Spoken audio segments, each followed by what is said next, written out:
Hi friends, welcome back to Purnima family channel. ఇది వచ్చేసి మలబార్ పరోటా అండి. మీలో ఎంతమంది తిన్నారో కామెంట్ సెక్షన్లో పెట్టండి. చాలా బాగుంటుంది. జస్ట్ హీట్ చేస్తే సరిపోద్ది అనమాట. నేను ఎప్పుడు కొన్నా మలబార్ పరోటాయే కొంటానమాట. ఇక్కడ వచ్చేసి మనకి FSSAI అని మార్క్ ఉంది కదండి, అది ఉంటే మనకి ఏ ప్రాబ్లం లేదు, అంటే మంచిదనే అర్థం అనమాట.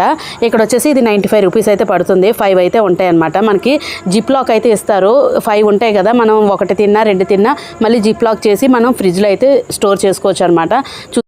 అక్కడ ఎక్స్పైర్ డేట్ అనేది మెయిన్ ఇంపార్టెంట్, అది చూసుకొని అయితే తీసుకోండి. ఇక్కడ వచ్చేసి మనకి పొరల్లో అయితే నోరు ఊరిపోతుంది, అంత బాగుంటుంది. నేను దానికి నంచుకోవడానికి అయితే చక్కగా పన్నీర్ కర్రీ అయితే ప్రిపేర్ చేస్తున్నాను. క్లైమేట్ అయితే చాలా చల్లగా ఉంటుంది కదండి, అందుకని ఇలాగ టేస్టీగా తిందామని అయితే ప్లాన్ చేసుకున్నాం అనమాట డిన్నర్కి. చూసారు కదా, కొంచెం ఆయిల్ వేసి మనం అటు ఇటు ఫ్రై చేస్తే సరిపోద్ది. చాలా సింపుల్గా ఈజీగా అయితే ఇన్స్టెంట్గా తినేయచ్చు. కానీ ఇలాంటి ఇన్స్టెంట్ ఫుడ్స్ అయితే అప్పుడప్పుడే తినాలండి, డైలీ అయితే మనం అలవాటు చేసుకోకూడదు. ఎప్పుడో క్యాజువల్గా ఎప్పుడో తినాలనిపిస్తే సరదాగా తినండి, అంతేగాని ఇన్స్టెంట్వి అయితే తినొద్దు.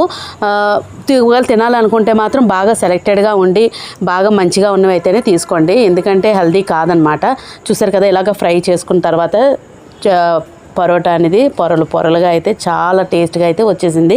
ఇంకా చక్కగా పన్నీర్ కూరతో అయితే మేము దాన్ని టేస్ట్ అయితే చేసేసాము. మీలో ఎంతమంది పరోటాలు అంటే ఇష్టమంది కామెంట్ సెక్షన్లో పెట్టండి. నాకైతే పరోటా అంటే ప్రాణం, కానీ చేసుకోవడానికి టైం పడుతుంది కదా, ఎక్కువ టైం అయితే తీసుకుంటుంది. అందువల్ల నేను చేసుకోవడానికి కొంచెం బద్దకిస్తాను అనమాట. అందువల్ల అప్పుడప్పుడు ఇలా అయితే తెచ్చుకొని తింటాను. చాలా టేస్ట్గా ఉంటుంది మలబార్ పరోటా అనేది. మీరు కూడా తప్పకుండా టేస్ట్ చేయండి. చూసారు కదా, ఫైనల్గా అయితే ప్రిపేర్ అయిపోయింది. ఇంకా పన్నీర్ కర్రీ అయితే టేస్ట్ చేయడానికి అయితే రెడీ అయిపోయాను. చక్కగా తినేసాను అనమాట దాంతోనే. చూసారు కదా, మీకు ఈ వీడియో నచ్చితే లైక్ చేయండి, షేర్ చేయండి, సబ్స్క్రైబ్ చేసుకోండి. Thank you for watching.